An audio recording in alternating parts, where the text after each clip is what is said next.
Good evening, नमस्कार, सुसंध्या। कैसे हैं आप सब लोग? बहुत बहुत स्वागत आप सभी लोगों का मेरे यूट्यूब चैनल पर। और सीए फाउंडेशन लॉ का पेपर 26 जुलाई को हो चुका है। बहुत कमाल धमाल वाला पेपर था। और जैसा आप लोगों के मैसेजेस थे कि सर क्या लिखा था आप लोगों ने कि सर तबाही मचा करके आए हैं, इतना जबरदस्त वाला पेपर हमने किया है। तो वाकई में आप लोगों ने पेपर बहुत अच्छा किया, तैयारी आप लोगों ने बहुत जबरदस्त तरीके से की थी। और मेरे ख्याल से पेपर में ऐसा एक भी पॉइंट नहीं था जो आप लोगों ने पहले से ना पढ़ा हो या जो हमने डिस्कस ना किया। तो आइए एक एनालिसिस कर लेते हैं इस पेपर का, क्या कुछ एग्जाम में था, कहां से क्या कुछ पूछा गया। ये हमारे नवंबर 21 वाले स्टूडेंट्स के लिए बहुत काम की चीज हो जाएगी कि जिन्हें ये पता लग जाए कि भाई पेपर कैसे आने वाला है, कहां से आने वाला है, क्या सारी चीजें वहां पे होने वाली है, वो सब आपको यहां से लग जाएगा अच्छे से पता। तो चलिए आइए फटाफट से हम लोग स्टार्ट करते हैं। और आपके सामने स्क्रीन पर है इस वक्त के अंदर हमारा क्वेश्चन नंबर फर्स्ट। बहुत सिंपल सा आपसे पूछा गया, state with reason whether the following agreements are valid और वॉइड। 4 पॉइंट्स यहाँ पे दिए हैं। 4 मार्क का क्वेश्चन है, यानी हर चीज 1 नंबर की लग रही है। A clause in a contract provided that no action should be brought upon in case of breach. यानी ब्रीच के केस में पार्टीज ने पहले ही डिसाइड कर लिया कि वो एक दूसरे पर सूट फाइल नहीं करेगी। सब लोगों को ध्यान में है section number 28 restrain of legal proceedings का ये मैटर हो गया।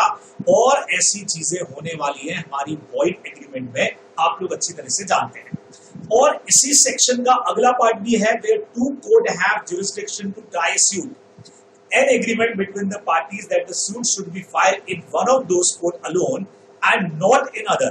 यानी 2 कोर्ट में से एक कोर्ट में ही हम केस करेंगे, दूसरे में नहीं जाएंगे। अगर ये डिसाइड किया जाता है तो सेक्शन 28 का एक्सेप्शन इसको अलाउड मानता है। 3 एक्सेप्शन से arbitration, not file appeal to higher court and deciding one court out of similar courts, equal level court. अगर आपने ऐसा किया है तो ये एब्सोल्युटली वैलिड जाने वाला है, आप लोग अच्छी तरह से जानते हैं। तो ऐसे एग्रीमेंट्स हमारे वैलिड जाएंगे। तीसरे नंबर पे आता है X offer to sell is Maruti car to Y. Offer करता है, वाई को ऐसा बिलीव है कि X is only Wagon R, कि उसके पास वैगन कार रहा होगा, वैगन आर है, but agrees to buy it, और उसको एग्री करने के लिए तैयार हो जाता है। तो यहाँ पे अनसर्टेनिटी भी लगाया जा सकता है बराबर से, और साथ में मीटिंग ऑफ माइंड का पॉइंट भी आप साथ में अटैच कर सकते हैं। 29 आप अनसर्टेनिटी लगाएं, या यहाँ पे आप लोग ये पॉइंट भी लगा सकते हैं कि कहीं ना कहीं मीटिंग ऑफ माइंड जो है वो लोगों के बीच में नहीं था, दोनों लोग अलग अलग तरह की चीजों को सोच रहे हैं। तो इसीलिए हमारा एग्रीमेंट जो है वो यहाँ पे जाने वाला है सिंपली वॉइड। अगले पॉइंट पे आए सेक्शन नंबर 27 का सीधा सीधा सा क्वेश्चन है, सर्विस एग्रीमेंट। देखिए रेस्ट्रेन ऑफ ट्रेड आप लोग जानते हैं वॉइड होता है, लेकिन इसके एक्सेप्शंस के अंदर ये पॉइंट आप लोग पढ़ते हैं। X a physician and surgeon employs Y as an assistant on a salary of 75,000 per month for a term of 2 years, and why agree not to practice as a surgeon and physician during these 2 years।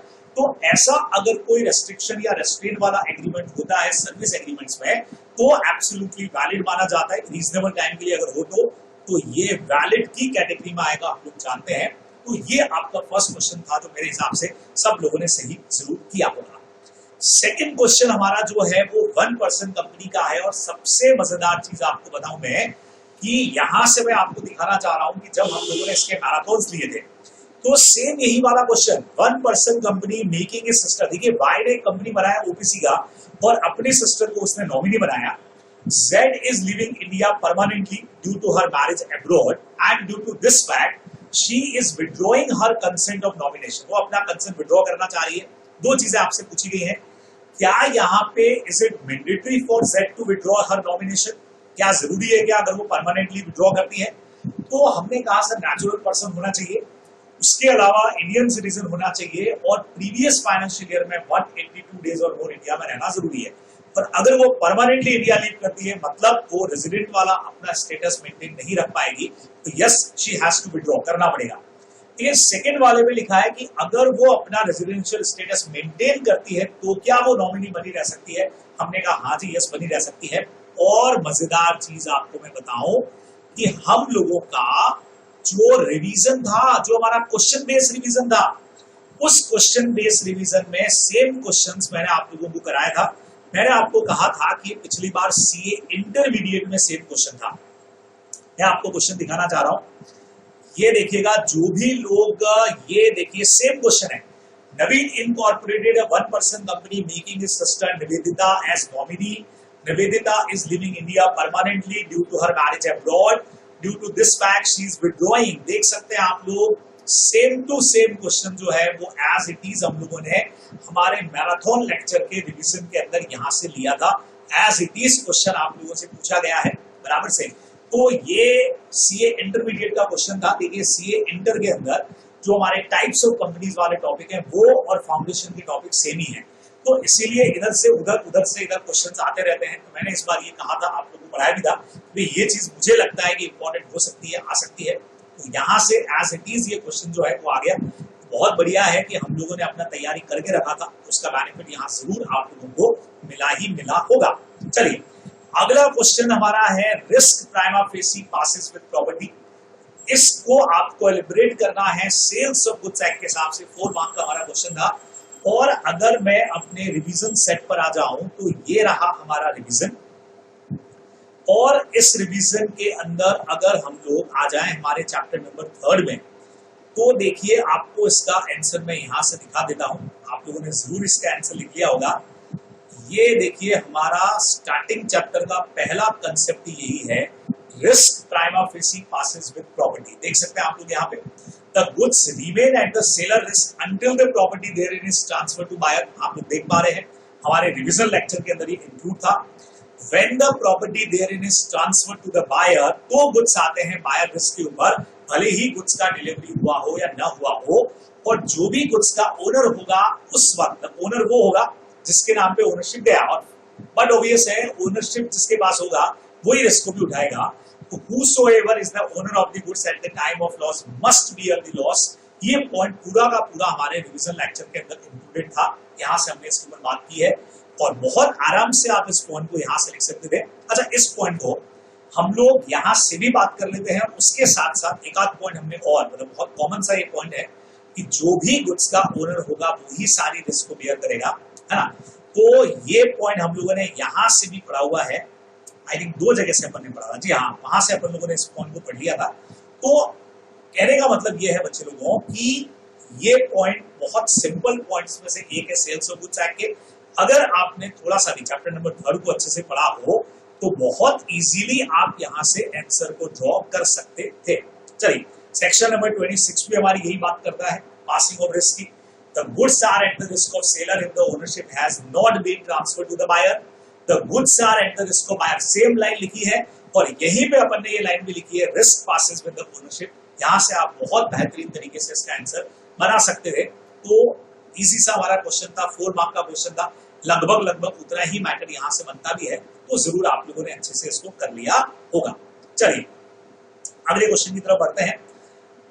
ये हमारा अगला question आया जी, first question हमारा compulsory वाला यहाँ पे खत्म हो गया। अगला क्वेश्चन हमारा कहता है explain the term condition contract. सीधा सा कंडीशन का क्वेश्चन है with reference to the Indian contract act 1872 with the help of example. यानी आपसे मीनिंग पूछ लिया गया है, साथ में आपसे इसका एग्जांपल मांगा गया है और आपको बोला कि इससे रिलेटेड जो रूल्स है उनको भी डिस्कस करिए। एक बड़ा क्वेश्चन बच्चे लोगों को बनाया गया है, वो भी पूरे 7 मार्क का क्वेश्चन यहाँ पे बनाया गया है। चलिए तो अगर इसके लिए मैं आपको लेकर के आ जाऊं सीधा सा यहाँ पे, तो आप लोग मेरे साथ में इस पॉइंट को देखेंगे। ये देखिए हमारा कंडीशन कॉन्ट्रैक्ट, ये हमने दिया सेक्शन 31 में इसका डेफिनेशन देने के साथ ही condition contract is a contract to do or not to do something if some event collateral to such contract does or does not happen. Example आप लोग लगा सकते हैं इसका। और उसके बाद ये रहे इसके सारे के सारे हमारे रूल्स सेक्शन नंबर 32, 33, 34, 35 और 36 में जो हैपनिंग और नॉन हैपनिंग पर डिपेंड है, बराबर। कंडक्ट ऑफ लिविंग पर्सन वाला सेक्शन नंबर 34 हम लगाएंगे। फिर टाइमिंग वाले हमारे 2 पॉइंट थे, हैपनिंग और non happening with in a fixed time और इम्पॉसिबल इवेंट जो हमेशा अवॉइड रहता है, सेक्शन नंबर 36। ये सारे रूल्स आपको वहां पे लिखने चाहिए थे। 7 मार्क का क्वेश्चन है, तो बहुत बेहतरीन क्वेश्चन मुझे लगता है कि यहाँ पे ये बन सकता है। एक डेफिनेशन समझा दिया, फिर एग्जाम्पल बोला है, तो आपने शिप वाला एग्जाम्पल आप लोग हमेशा याद रखते ही हो, तो वो एक आध एग्जाम्पल आपने जरूर लगा दिया होगा। और उसके साथ साथ ये सारे रूल्स हमारे जो है वो यहाँ से आ जाएंगे। तो ये सब हमारे रिविजन लेक्चर के अंदर हमने ऑलरेडी कवर कर रखा था। चलिए नेक्स्ट क्वेश्चन के ऊपर आपको लेकर के आता हूं मैं बच्चे लोगों, फटाफट से हम लोग एनालिसिस कर रहे हैं कि क्या क्या चीजें कहां थी हम लोगों ने पढ़ी हुई हैं। नाउ बच्चों, limited library partnership gives the benefit of limited library of company on one hand and the flexibility of partnership on the other. इसको डिस्कस करने का बोला है। देखिए, पूरा एलएलपी जो है वो मैंने अपने चैनल के ऊपर रिवीजन की जगह पे मैंने पूरा का पूरा एलएलपी एक्टिव डाल रखा है। 5 नंबर से ऊपर का क्वेश्चन बनता नहीं है, और ये क्वेश्चन तो बच्चे लोगों डायरेक्टली बना है चैप्टर के स्टार्टिंग से ही, जहां पे आपको हाइब्रिड वाला पॉइंट दे रखा है कि भाई ये दोनों का एक मिक्सचर है, हाइब्रिड बनता है, जहां पे आपको एक तरफ बेनिफिट मिलते हैं कंपनी फॉर्म के और एक तरफ आपको पार्टनरशिप का फ्लेक्सिबिलिटी मिलता है। तो आपको यहाँ पे क्या करना चाहिए, इस पॉइंट को समझा करके इसके जो बेनिफिट्स वाले पॉइंट है कि कंपनी से इसको क्या निकल करके आया कि लिमिटेड लाइब्रेरी आपको मिल गई, आपको परपेचुअल सक्सेशन मिल गया, आपको सेपरेट लीगल एंटिटी मिल गया, ये सब तो बेनिफिट मिल गए लिमिटेड लाइब्रेरी के। साथ में पार्टनरशिप का बेनिफिट भी यहाँ पे मिल गया कि हमेशा ये प्रॉफिट पर्पस के लिए होता है, बराबर, और डिसोल्यूशन के इसके रूल्स अलग हैं। उसके अलावा डीड की तरह से काम हो सकता है, तो दोनों का मिक्स बेनिफिट यहाँ पे है। तो आप लोगों को एलएलपी के स्टार्टिंग के अंदर ही जो क्वालिटीज ऑफ एलएलपी दे रखी है उससे ये सारे के सारे पॉइंट आप लोगों को मिल जाते हैं, और वहीं से लाइन भी आपको मिल जाएगी एज इट इज वहां पे दे रखी है। तो बहुत इजीली इसका आंसर जो है वो लिखा जा सकता था। आपको कंपनीज की भी क्वालिटीज लिखनी है और पार्टनरशिप की जो क्वालिटीज है जो एक एलएलपी के अंदर है वो हमको यहाँ पे लिखनी चाहिए थी। नेक्स्ट क्वेश्चन पे आते हैं बच्चे लोगों, थर्ड के ऊपर। डिफाइन इम्प्लाइड ऑथोरिटी का मीनिंग पूछा गया है, और ये भी पूछा गया in the absence of any usages or custom of trade to the contrary the implied authority of a partner does not empower him to do certain act. कुछ चीजें ऐसी हैं जो आपके इम्प्लाइड पावर्स में नहीं आती हैं। State the act which are beyond the implied authority of a partner. वो चीजें बताइए जो किसी पार्टनर की इम्प्लाइड ऑथोरिटी के बाहर की चीजें हैं। तो आप लोग याद करेंगे मेरे साथ में बच्चे लोगों कि हमने इस पॉइंट को कहां डिस्कस किया था। ये आ गया यहाँ पे हमारा पार्टनरशिप एक्ट, और पार्टनरशिप एक्ट के रिवीजन में हम लोगों ने बच्चे लोगों को कुछ क्वेश्चन डिस्कस किए थे, और उन क्वेश्चंस में से हमारा एक क्वेश्चन ये भी था, मैं लेके आता हूं। ये देखिए, what do you mean by implied authority, याद आया आप लोगों को, जहां पे हमने सेक्शन नंबर 22 के according an act of a partner which is done or carry on in the usual way, business of the kind carried on by the firm bind the firm. यहां से हम लोगों ने पढ़ा था इसको, कैरिड बाय द फर्म और as well as bind करेगा फर्म को, और the authority of a partner to bind the firm conferred by this section is called implied authority. और देखिए एग्जैक्टली यही लाइन हमने डिस्कस किया था, in the absence of any usages or custom of trade to the contrary the implied authority of a partner does not empower him to। और बच्चे लोगों, ये पॉइंट हम लोगों ने यहां से डिस्कस किए थे, याद आया आपको? मैटर को आर्बिट्रेशन में ले जाना है, या बैंक में एक अकाउंट अपने नाम से ओपन करना है, या कॉम्प्रोमाइज करना है, किसी लाइबिलिटी को एडमिट करना है, बराबर से, या किसी केस को विड्रॉ करना है, इमूवेबल प्रॉपर्टी को एक्वायर करना है या फिर ट्रांसफर करना है, और किसी और पार्टनरशिप फॉर्म में फर्म के बिहाफ पे एंटर करना है। ये सारे पॉइंट पावर्स के बाहर रहेंगे, इम्प्लाइड ऑथोरिटी के बाहर है एज इट इज। यही वाली लाइन आपसे पूछी गई है, तो बहुत आराम से आप इसका आंसर कर सकते थे, क्योंकि हमने अपने रिविजन लेक्चर के अंदर भी इस क्वेश्चन को इंपॉर्टेंट ट्रीट करके डिस्कस किया था। चलिए जी, नेक्स्ट पे आते हैं बच्चे लोगों। नेक्स्ट क्वेश्चन पे लेके आ रहा हूं आपको, साथ साथ में दिखाता जा रहा हूं मैं भाई कि हम लोगों ने जो मिल करके रिवीजन लगाया था उस रिवीजन का हमको आखिर कितना यहाँ पे बेनिफिट हुआ है। अब बच्चे लोगों, अगला क्वेश्चन हमारा बहुत प्यारा सा क्वेश्चन है, XYZ jointly borrow 90,000 from L. ये वाला इस बार के मॉक टेस्ट जो हमने आपके लिए थे उसमें भी इसको इंक्लूड किया था। जॉइंट प्रोमिसर के ऊपर हमारा क्वेश्चन है। Decide each of the following in the light of Indian contract act. 90,000 रुपया 3 लोगों ने लिया है, तीनों का लाइबिलिटी बनता है 30-30-30 का, बराबर। अब क्वेश्चन क्या पूछा है, whether L can compel only Y. क्या वाई से पूरा पैसा लिया जा सकता है? यस सर, वाई से पूरा पैसा ले सकते हैं, because they are jointly and severally responsible, बराबर। बहुत सिंपल सा आपका प्रोविजन जो लिखना होता है आपको, और वाई जो है फिर एक्स और वाई से रिकवर कर लेगा। Now whether L can compel only the legal heir of Y to pay the loan of 90,000। अगर XYZ तीनों का अगर डेथ हो गया है तो उस केस में सिर्फ वाई के लीगल हेयर से नहीं लेकर के तीनों के लीगल हेयर से ये पैसा रिकवर किया जाएगा, हम लोग अच्छी तरह से जानते हैं। फिर जो लोग जिंदा हैं वो और बात, तो यहाँ पे इधर गया भाई, हाँ जी। तो सीधा सीधा सा पॉइंट था बच्चे लोगों, यहाँ पे तीनों के लीगल हेड से पैसा रिकवर किया जाएगा। अभी थर्ड कंडीशन के ऊपर डिस्कशन करते हैं। थर्ड कंडीशन कहती है वाई और जेड जो है वो रिलीज हो जाएंगे अपनी लाइब्रेरी से एल के लिए, और एक्स जो है वो रिलीज हो जाएगा वाई एंड जेड के लिए कंट्रीब्यूशन के लिए। क्यों भाई? एक्चुअली क्वेश्चन यहां से शुरू हो रहा है, अगर एल रिलीज कर देता है एक्स को, ठीक है, तो और वाई और जेड पे केस करना चाहता है, तो क्या वाई और जेड फ्री हो जाएंगे क्या? जी नहीं। अगर सिर्फ एक्स को यहाँ पे फ्री किया जाता है तो वाई और जेड यहाँ पे फ्री नहीं होंगे। पूरा 90,000 दोनों को मिल करके एल को पे करना पड़ेगा, और जितना शेयर उन्होंने ज्यादा दिया 15,000 वो एक्स से रिकवर कर लेंगे। यानी कि वाई एंड जेड जो है वो एल के लिए फ्री नहीं होंगे, और एक्स जो है वो वाई और जेड के लिए फ्री होने वाला नहीं है, बराबर से। यानी वाई और जेड ने मिलकर के अगर 45,000 दे दिया, तो इन्होंने एक्स्ट्रा कितना दिया है? 30,000 दोनों का शेयर होता है 15,000 15,000 दोनों ने एक्स्ट्रा पे किया, और वो पे किया एक्स के लिए। तो एक्स से ये इतना पैसा वापस से रिकवर कर लेंगे, तो कोई भी प्रैक्टिकली यहाँ पे फ्री होने वाला नहीं है। ये हमको आंसर में यहाँ पे लिखना चाहिए था। और जैसा आप लोगों को मैंने कहा कि हम लोगों ने अपने मॉक में भी इस तरह का क्वेश्चन जो है वो इंक्लूड किया था। ज्वाइंट प्रोमिसर वाला क्वेश्चन इस बार के लिए हमारे इंपॉर्टेंट क्वेश्चंस में भी था, जब हमने डिस्कशन किए थे। मॉक टेस्ट के अंदर भी हमने इसको इंक्लूड किया था। और बढ़िया चीज ये है कि ये हमारे रिवीजन वाले टॉपिक में भी यहाँ से बच्चों हम लोगों ने इसे कवर किया था, ठीक है ना। जब हम लोग परफॉर्मेंस की यहाँ पे बात कर रहे थे, तो ये देख सकते हैं आप लोग हमें कौन से पॉइंट लिखने चाहिए थे। तो ये रहे हमारे सारे के सारे पॉइंट सेक्शन नंबर 43-44 के। The promiser may ask anyone on more for payment, और जब वो फ्री होगा तो दूसरे वालों से रिकवर कर लेगा, बराबर से। तो इन पॉइंट्स के ऊपर ही हमारा ये पूरा का पूरा क्वेश्चन जो था बेस था, बहुत आराम से इसको यहाँ से किया जा सकता था, बराबर से। तो श्योरली आप लोगों ने इसको भी सही किया ही होगा। फोर्थ वाले क्वेश्चन पे आता हूं बच्चे लोगों। डायरेक्ट क्वेश्चन है, discuss the rights of an unpaid seller against the buyer. यानी अनपेड सेलर के राइट गुड्स के अगेंस्ट में नहीं, right to resale and right to stoppage in transit and right of lien नहीं। Seller के rights buyer के against में क्या रहने वाले हैं, जहां पे प्राइस के लिए केस करना है, इंटरेस्ट के लिए केस करना है, डैमेजेस के लिए केस करना है।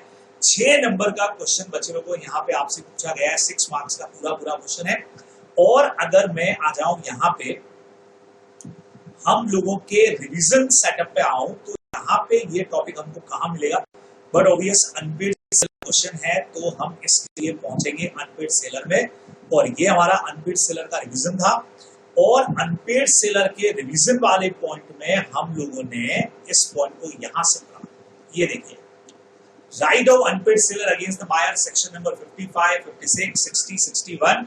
प्राइस के लिए, डैमेजेस फॉर नॉन एक्सेप्टेंस के लिए, damages for cancellation of the contract के लिए, इंटरेस्ट के लिए, ये सारे पॉइंट्स हमारे आंसर के अंदर आने चाहिए थे, जो अनपेड सेलर के राइट से बायर के अगेंस्ट में। तो ये सारे पॉइंट्स यहां से हम लोगों ने बिल्कुल अपना रिवीजन क्लास के अंदर डिस्कस किया था। चलिए, तो नेक्स्ट क्वेश्चन पे लेके आता हूं आप लोगों को फटाफट से। बच्चों को नेक्स्ट क्वेश्चन क्या है? Mr M is one of 4 partner in XY enterprises. He owes a sum of ₹6 crore to his friend Mr. Z. Z से इसने खुद ने अपने पर्सनली 6 करोड़ रुपया लिया, और जिसको ये वापस से पे कर पाने की पोजीशन में नहीं है। So he wants to sell his share in the firm to Mr. Z. इसने अपना शेयर जो है वो Z को सेल कर दिया है अपने इस अमाउंट को सेटल करने के लिए। In the light of the provisions of Indian partnership act, आपसे क्वेश्चन क्या पूछा है? सबसे पहला, क्या मिस्टर एम यहाँ पे वैलिडली अपने शेयर को ट्रांसफर कर सकता है क्या बाय वे ऑफ सेल? और what would be the right of transferee? ये लाइट आते ही आपको दिमाग में आ गया होगा कि सर ये तो वो ट्रांसफरी वाला पॉइंट है, जहां पे कोई पर्सन अपने राइट्स को ट्रांसफर करता है, अपने शेयर को ट्रांसफर कर देता है। In case Mr M wants to retire from the firm after a period of 6 month from the date of transfer. और अगर 6 महीने बाद ही मिस्टर जेड जो है वो रिटायरमेंट लेता है, बराबर। मिस्टर जेड कौन हुआ बच्चों? जो हमारा मेन पार्टनर था, या कौन था? Mr M, one of 4 partner in XY enterprises. उसने पैसा लिया है जेड से, और अपना शेयर उसने जेड को ट्रांसफर कर दिया है। तो पहले तो ये पूछा है कि ऐसा हो सकता है कि नहीं हो सकता है, और आपको यहाँ पे ट्रांसफरी के राइट पूछे हैं। अगर मिस्टर एम जो हमारा मेन पार्टनर था, वो अगर वांट्स टू रिटायर होना चाहता है 6 month from the date of transfer, तो सर इसका आंसर कहां से आया? बच्चे लोगों, फिर से आपको लेके चलता हूं हमारे पार्टनरशिप के रिवीजन क्वेश्चंस के अंदर, और आपको याद है, जरूर आप लोगों ने ये आंसर लिखा है। रिवीजन क्वेश्चन में हम लोगों ने भी ऐसा एक क्वेश्चन जो है वो बिल्कुल किया था। उस क्वेश्चन को ढूंढने कहां से किया था, ये देखिए बच्चे लोगों, हमने किया था state the mode which a partner may transfer his interest in the firm in favour of another person and what are the right of transferee. हमने इसी पर थ्योरी क्वेश्चन किया था और एज इट इज बच्चे लोगों प्रैक्टिकल क्वेश्चन किया है। काफी डिजाइन मैंने यहाँ बना दी है, तो थोड़ी डिजाइन हटा देता हूं पहले ताकि आप लोग देख पाए। और सेक्शन नंबर 20 लाइन का पहला ही लाइन क्या कहता है, अ partner may transfer his interest in the firm बच्चे लोगों बाय सेल। और यहाँ पे यही पूछा है सेल के थ्रू ट्रांसफर किया है तो बताओ वैलिड है नॉट वैलिड है। 100% वैलिड रहने वाला है, बिल्कुल आप इसको ट्रांसफर कर सकते हो। ट्रांसफरी के राइट्स आप लोग को पता थे, फॉर्म में इंटरफेयर नहीं करेगा, अकाउंट्स नहीं चेक कर सकता है, बुक्स का इंस्पेक्शन नहीं करेगा, सिर्फ प्रॉफिट का शेयर लेगा। लेकिन अगर वो रिटायर होता है या फॉर्म का डिसोल्यूशन होता है, उस टाइम के अंदर उसके पास में राइट होंगे कि वो जो पार्टनर रिटायर हो रहा है उसका एसेट्स के अंदर जो शेयर था वो इस बंदे को भी मिलेगा। और उस टाइम पे उस एसेट्स के अमाउंट को, उस शेयर के अमाउंट को चेक करने के लिए वो फिर अकाउंट्स वगैरह देखने का राइट भी रखता है। तो ये जो अपना सेकंड पार्ट पूछा गया था आपसे कि 6 महीने बाद अगर मेन पार्टनर रिटायर होता तो क्या राइट्स मिलेंगे, तो उसकी जो एसेट्स होने वाली थी वो सब इसको मिलेंगे। उस टाइम के अंदर ये बकायदा यहाँ पे जो भी अकाउंट्स वगैरह देखने हैं कैलकुलेशन पर्पज से वो भी देख सकता है। तो सेक्शन नंबर 29 हम लोगों के रिविजन लेक्चर के अंदर था, यहाँ से इसका आंसर आप लोगों को लिखना चाहिए था। बराबर से, तो बहुत आराम से आप लोगों ने इसको कर लिया है। चलिए अगले क्वेश्चन की तरफ लेकर के चलता हूँ आप लोगों को मैं। बहुत सीधा सीधा सा पेपर, एकदम बढ़िया। तो मुझे ये पेपर देखने के बाद भरोसा भी हो गया था कि हाँ आप लोगों ने जरूर धमाल कमाल इस पेपर के अंदर कर ही दिया होगा। बच्चों क्वेश्चन नंबर 5 का ए पार्ट बहुत जबरदस्त क्वेश्चन है और आईसीआई ने अपने स्टडी मैट से एज इट इज इस क्वेश्चन को लिख दिया है। Mister Das, a general store owner, went to purchase 200 kg of basmati rice of specific length from a wholesaler. He saw the sample of rice and agreed to buy the one for which the price was quoted 150 per kg. जब उन्होंने sample को examine किया तो failed to notice that rice contained a mix of long and short grain of rice. Sale by sample का question है और आपने यहाँ सैंपल को प्रॉपर तरीके से चेक नहीं किया तो सामने दिख रहा था, जहां पे मिक्स दिख रहा है आपको लॉन्ग और शॉर्ट ग्रेन और आप नहीं देख रहे हैं उसको, तो इट मींस यहाँ पे गलती बायर की है, बराबर मिस्टर दास की है। यहाँ पहली गलती दास की समझ में आ रही है। कुछ आगे और पढ़ते हैं। The wholesaler supply and require quantity exactly the same as sample. सबसे बढ़िया बात बच्चे लोगों, मिस्टर दास ने यहाँ पे सैंपल को देख के अप्रूव किया और होलसेलर ने वही गुड्स भेजे हैं जो सैंपल के हिसाब से हैं। इट मींस implied condition यहाँ पे पूरी हो रही है कि goods must be according to sample. However, when Mr. Das sold the rice of one of their regular customer, उसने कंप्लेन किया, she complained that rice contained 2 different quantities of rice और उसने राइस को रिटर्न किया। लेकिन mister दास यहाँ पे rice को वापस होलसेलर को नहीं दे पाएंगे क्योंकि आपने बकायदा यहाँ पे एक सैंपल अप्रूव किया था और उसी सैंपल के अकॉर्डिंग गुड्स को भेजा गया है। तो आपसे पूछा गया with reference to the provision of sales of goods act, बताइए ऑप्शन क्या है मिस्टर दास के पास रीड रेसल के, तो यहाँ तो कोई ऑप्शन है नहीं।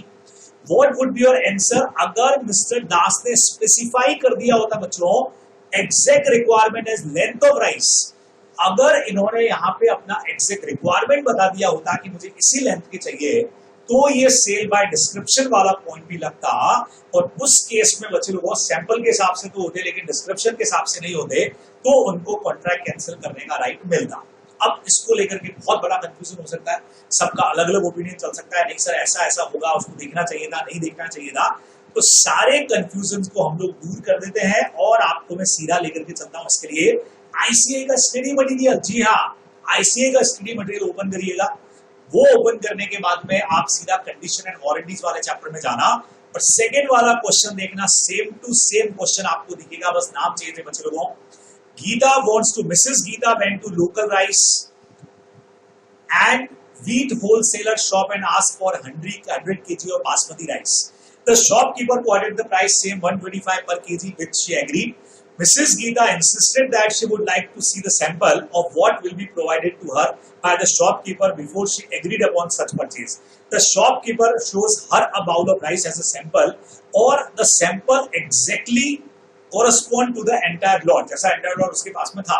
The buyer examined the sample casually, उन्होंने casually देखा, without noticing the fact that even though the sample was that basmati, माना वो बासमती थे, लेकिन उसमें भी मिक्स था लॉन्ग एंड शॉर्ट ग्रेन। बच्चे लोगों देख सकते हो क्लियर कट क्वेश्चन है सेम। अब यहाँ थोड़ा चेंज कर दिया था। Cook on opening the bag complain that dish if prepared with the rice would not taste the same as the quality of rice was not as per requirement of the dish। कि भाई ये good सही नहीं, जैसे वहां उसने customer ने complain किया था। Now Geeta wants to file a suit of fraud against the seller। Blame करती है कि आपने मिक्स दे दिया, क्या वो सक्सेसफुल होगी? और सेकंड पार्ट पढ़ो बच्चों इसका same. Decide the fate of case and option open to the buyer for grievances redressal। ये आपसे पूछा, इसका सेकंड पार्ट देखना। What would be your answer in case Mrs. Geeta specify her exact requirement of length of rice? Same question पूछा है, थोड़ा सा अंदर मसाला चेंज किया, बाकी सेम टू सेम क्वेश्चन है। और आपको मैं इसका आंसर भी दिखा देता हूं, ये देखिए section number 17 sub section 2, the bulk shall correspond with the sample. और सेकंड नंबर आपको रीजनेबल अपॉर्चुनिटी हम देंगे सैंपल चेक करने का। फर्स्ट केस के अंदर यहाँ पे बकायदा Mrs Geeta will not successful as she casually examine the sample of rice without noticing of the fact की सारी चीजें मिक्स थी। तो in the instant case the buyer does not have any option available to her for grievance. पहले वाले matter में तो चूंकि आपने सैंपल देख लिया था और सैंपल के अकॉर्डिंग ही गुड्स है, तो आपको यहाँ पे कैंसिल करने का राइट नहीं मिलेगा। लेकिन सेकंड वाला point, in case Mrs Geeta specify her exact requirement of length of rice, then there is an implied condition that the goods shall correspond with the description। Point change हो जाएगा। और अगर इसके हिसाब से वो नहीं है तो seller will be held liable. ये आप लोगों का आंसर होना चाहिए था। तो सारा एक वर्ड यहाँ पे खत्म हो जाता है, क्योंकि आईसीए की बुक में सेम टू सेम क्वेश्चन आप लोग को देके रखा है। यहां से आप लोग को मैंने बता दिया, तो बहुत इजीली आप लोग इसका आंसर जो है वो ड्राफ्ट कर सकते थे। क्या कहते हो बच्चे लोगों, बात समझ में आया आप लोग को? मेरा एकदम सेम टू सेम क्वेश्चन आप लोग को देके रखा है, तो बहुत आराम से आप लोग इसको कर सकते थे। तो जरूर आप लोगों ने इसको कर लिया होगा। छोटा मोटा अगर किसी से गलत भी हो गया तो मुझे लगता है कि काफी कुछ आपने सेल बाय सैंपल या डिस्क्रिप्शन वाला जो पॉइंट है उसके बेस पे अपना आंसर जरूर बना लिया होगा। यही एक क्वेश्चन इसके अंदर था जो थोड़ा सा अगर कोई पढ़ के वहां से नहीं गया तो उसको कंफ्यूज कर सकता है, अदरवाइज पूरे। नेक्स्ट वाला क्वेश्चन हमको कहता है, अगला क्वेश्चन बच्चे लोगों इसी का जो बी पार्ट है, आइए उसके ऊपर आते हैं हम लोग। और बी पार्ट किधर गया भाई हमारा?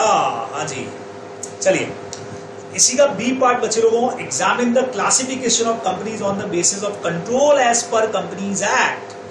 तो टाइप्स ऑफ कंपनीज में on the basis of control आपसे पूछा है, तो दो तरह की कंपनीज है, वैसे टोटल 3 कह सकते हैं आप लोग, होल्डिंग कंपनी, सब्सिडरी कंपनी और साथ में एसोसिएट कंपनी। क्या कहते हैं? 3 तरह की कंपनीज आप समझाएंगे, होल्डिंग, सब्सिडरी और एसोसिएट कंपनी अपने को देना चाहिए था। एक में 50% से ज्यादा के वोटिंग पावर पर कंट्रोल, उससे रिलेटेड जो भी आपके पॉइंट्स हैं, सब्सिडरी का सब्सिडरी, होल्डिंग का सब्सिडरी, मतलब पूरा सेक्शन आप लोगों को लिखना चाहिए था। 6 नंबर का क्वेश्चन है, बट ऑब्वियस है। तो होल्डिंग कंपनी, सब्सिडरी कंपनी और उसके अलावा एसोसिएट कंपनी, जहां पे एटलीस्ट जो हमारा कंट्रोल रहता है वो कितना रहता है बच्चे लोगों, जल्दी से बता दो। एटलीस्ट 20% से लगा करके 50% वाला जो हमारा कंट्रोल है वो इसके अंदर अपने को लिखना चाहिए था, बराबर। सिग्निफिकेंट इन्फ्लुएंस जिसको हम लोग बोलते हैं वो जरूर अपने को यहाँ पे लिखना चाहिए था। तो 3 तरह की कंपनियां, मेनली कैटेगरीज तो 2 ही मानी जाती है, होल्डिंग सब्सिडरी एक कैटेगरी हो गई और एक हमारा एसोसिएट कंपनी हो गया, तो वो अपने को इसके आंसर में लिखना चाहिए था। डायरेक्ट सा हमारा क्वेश्चन है। चलिए 6th वाले क्वेश्चन पे आते हैं। अगेन डायरेक्ट क्वेश्चन है, explain what is meaning of supervening impossibilities. Yes, section number कौन सा? 56 काम करता है। As per the Indian contract act with the help of an example आपको देने को बोला है। What is the effect of impossibility? Contract हमारा वॉइड हो जाएगा, ये इफेक्ट हम लोगों को पता है बहुत अच्छी तरह से। और इसके आंसर में क्या लिखा जाना चाहिए था? आइए आपको फिर से रिवीजन लेक्चर्स की तरफ लेके चलता हूं। और हमारे रिवीजन लेक्चर्स में यहां हम लोग पहुंच गए, ये रहा हमारा चैप्टर। और बच्चे लोगों, यहां से हम लोगों ने जब डिस्चार्ज ऑफ कॉन्ट्रैक्ट के ऊपर हमारा रिवीजन लगाया था, इधर गया भाई डिस्चार्ज ऑफ कॉन्ट्रैक्ट का हमारा रिवीजन, ये रहा। तो ये रहा पॉइंट हमारा discharge by impossibility, section number 56। और उसमें ये रहा हमारा सुपरविनिंग इम्पॉसिबिलिटीज के ऊपर क्वेश्चन। सुपरविनिंग या सब्सिक्वेंट इम्पॉसिबिलिटी, जिसको लॉ ऑफ फ्रस्ट्रेशन के नाम से भी हम लोग जानते हैं। और आप लोग जानते हो सब्जेक्ट मैटर डिस्ट्रॉय हो गया तो जाएगा, पर्पस अगर खत्म हो गया तो जाएगा, पर्सन की डेथ हो गया, इनकैपेसिटी हो गई, उसके अलावा लॉ में चेंजेस हो गए, आउटब्रेक ऑफ वॉर हो गया, ये आपको दिया है। तो नॉर्मली आपको मीनिंग लिख करके एक आध कॉमन एग्जाम्पल लगाना चाहिए इनमें से किसी का, और ये सारे पॉइंट्स आप लोगों को समझा देने चाहिए थे वहां पे। सीधा सीधा सा एकदम हमारा डायरेक्ट सा क्वेश्चन था। कई लोग पूछा कि सर, मतलब कई लोगों ने पूछा सर ये केसेस नॉट कवर्ड वाला पॉइंट आना चाहिए क्या? नहीं भी लिखेंगे तो कोई फर्क नहीं पड़ने वाला है, क्योंकि मेन आपसे पूछा है कि सुपर एंडिंग इम्पॉसिबिलिटीज क्या होती है, तो अपने को ये सारे पॉइंट उसके अंदर समझा देने चाहिए थे। बराबर से। चलिए जी, वापिस आते हैं बच्चे लोगों क्वेश्चन पेपर के ऊपर। बस कुछ ही क्वेश्चन हमारे बचे हुए हैं, लगभग बहुत फास्ट में हमने पेपर को डिस्कस कर लिया है। नेक्स्ट पॉइंट है बच्चे लोगों, subject to agreement by partner state the rules that should be observe by partner in settling the accounts of the firm after dissolution under the provisions of the Indian partnership act 1932। Simple 4 mark का direct question है। यानी जिस वक्त में firm का dissolution होता है उस टाइम पे पार्टनर्स के क्या राइट्स रहेंगे, बराबर से क्या उनका प्रॉफिट का शेयर रहेगा, कैसे वो लोग लायबिलिटीज को पेमेंट करने के बाद बाकी चीजों को डिस्ट्रीब्यूट करेंगे, और डिसोल्यूशन से फाइनल तक जो भी प्रॉफिट्स अगर सीक्रेट भी कुछ पड़े हुए हैं तो कैसे डिस्ट्रीब्यूशन होगा। ये आंसर वो भी लिख सकता था जहां पे किसी ने भी अगर थोड़ा सा अकाउंटिंग का दिमाग भी लगा लिया हो, क्योंकि सीधा पूछा है कि आपको रूल्स बताने हैं कि अकाउंट सेटल कैसे होता है आफ्टर डिसोल्यूशन, है ना, अंडर। तो किसी ने अगर अकाउंटेंसी का कंसेप्ट भी पढ़ा हुआ है, मान लो यहाँ से नहीं भी पढ़ के गया, तो उसको भी पता है बहुत अच्छी तरह से कि सर सबसे पहले आउटसाइड लायबिलिटीज पे होगा, देन उसके बाद के अंदर पार्टनरशिप के जो भी ड्यूज है वो हमारे सारे के सारे पे हो जाएंगे, और फिर इनका नंबर लगने वाला है। उसमें भी सबसे पहले यूज क्या आएगा कि फर्म के प्रॉफिट यूज आएंगे, फिर अगर जरूरत पड़ा तो घर से भी लाना पड़ सकता है, फर्म के प्रॉफिट से, फर्म की एसेट नहीं तो घर से लाना पड़ेगा। तो डिसोल्यूशन के टाइम के अंदर क्या क्या रूल्स हमारे रहेंगे, state the rules that should be observed by the partner in settling the accounts of the firm। Firm का अकाउंट कैसे सेटल करना है, तो वहां से भी अगर किसी ने इसका आंसर लिखा है तो बहुत बेहतरीन तरीके से आपने लिख दिया होगा श्योरली। और आखिरी क्वेश्चन जो आपसे पूछा गया, अगेन बच्चे लोगों डायरेक्ट क्वेश्चन है, हमारे मेन रिवीजन वीडियो के अंदर ये कवर था, जिसको डिटेल रिवीजन करना था। What is the main difference between the guarantee company and company having share capital, section 221 222, तो सेक्शंस यहाँ पे काम करते हैं, बराबर। और बहुत अच्छे से सबको पता है कि गारंटी कंपनी में liability limited up to the amount of guarantee, जबकि शेयर कैपिटल में up to the amount of capital unpaid. ठीक है, गारंटी कंपनीज के अंदर guarantee amount company can call at any time, जबकि शेयर कैपिटल वाला only at the time of winding up of company, बराबर। Guarantee company generally frame होती है not for profit purpose के लिए जनरली, जबकि शेयर कैपिटल वाली company but obviously profit purpose के लिए होती है। तो ये कुछ एक 3 पॉइंट है, 3 में से 4 डिफरेंसेस हमने पढ़े हुए हैं, सरोज बालू वाला केस भी, लेकिन 3 नंबर का क्वेश्चन है, 3 डिफरेंसेस आपने लिख दिए, बढ़िया है। डेफिनेशन लिख दिया तो और बढ़िया है। ये चीज हम लोगों को यहाँ पे करनी चाहिए थी। तो ये सारा पेपर का हमारा डिस्कशन था। बहुत कम टाइम के अंदर मैंने पूरा पेपर फटाफट से आप लोगों से डिस्कस कर लिया है। पर्पज एक ही है कि भाई बहुत अच्छे से आप लोग जान पाए, खास करके नवंबर 21 वाले स्टूडेंट की बहुत जरूरी है अच्छे से पढ़ना। अगर आप ढंग से पढ़ लेते हैं तो कोई भी ऐसी चीज नहीं है जो आपकी पढ़ाई से बाहर जाने वाली है। धमाकेदार तरीके से आप भी ये काम कर सकते हैं, अपना पेपर शानदार कर सकते हैं। चलिए, तो जल्दी आप लोगों से फिर मुलाकात होगी ऐसे ही किसी नए वीडियो के साथ में। जल्दी मुलाकात करेंगे, बात करेंगे, और खूब सारी वीडियोस की लाइनअप लगी रहेगी। तो बस जुड़े रहिएगा, लाइक जरूर करिएगा, और अगर सब्सक्राइब नहीं किया है तो उसको जरूर कर दीजिएगा। Thanks a lot.